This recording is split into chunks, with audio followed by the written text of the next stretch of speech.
Alors, petit livre archive, l'univers des mangas de Thierry Groenstein, j'ai jamais su comment ça se disait, c'est chez Casterman. Alors là c'est l'édition revue et augmentée qui était sortie en 95, si je dis pas de bêtises. 96 même, 96, et donc qui est en fait la version donc revue et corrigée de la version qui était sortie en janvier 91. Donc ça veut dire que c'était un des tout premiers livres sur les mangas quand c'était pas la mode des mangas, quoi, et quand en France on ne connaissait pas le mot manga. Donc c'est pour ça que c'est très important. Donc l'univers des mangas, une introduction à la bande dessinée japonaise. Donc tant qu'à faire, je vous conseille donc cette réédition puisqu'elle est revue et augmentée. Donc c'est pour ça que je n'ai pas gardé l'ancienne, hein, je l'ai revendue après.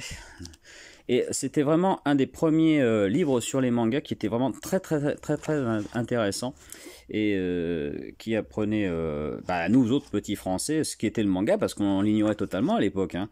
Donc avec une chronologie de l'histoire du manga, tu vois. Par exemple 1951, la création d'Astro le petit robot. Hop. Voilà. Faut bien vous mettre dans la tête qu'à cette époque-là, en 91, on avait très peu de mangas traduits en français, hein. Je sais même pas s'il y en avait d'ailleurs en 91.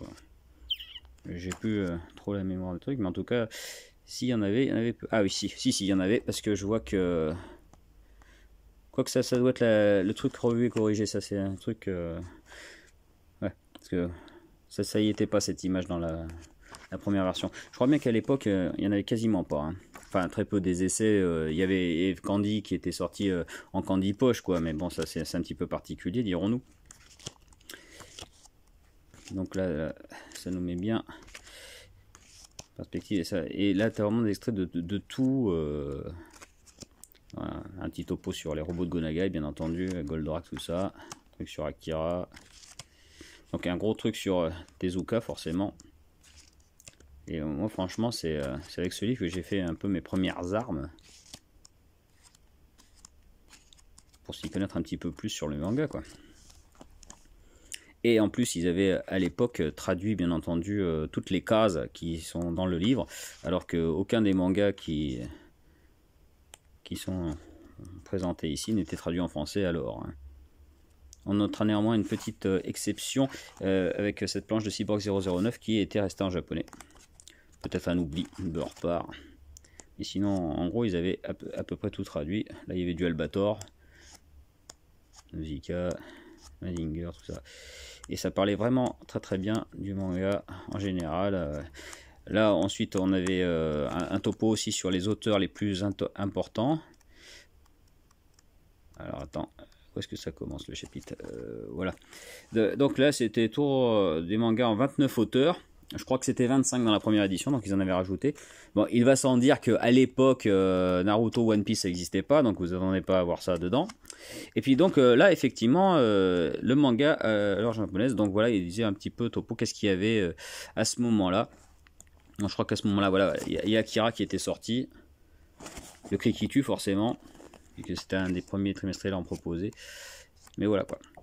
Donc je sais pas si ça se trouve très facilement, c'est sûrement plus disponible chez l'éditeur, je pense, depuis des siècles, hein.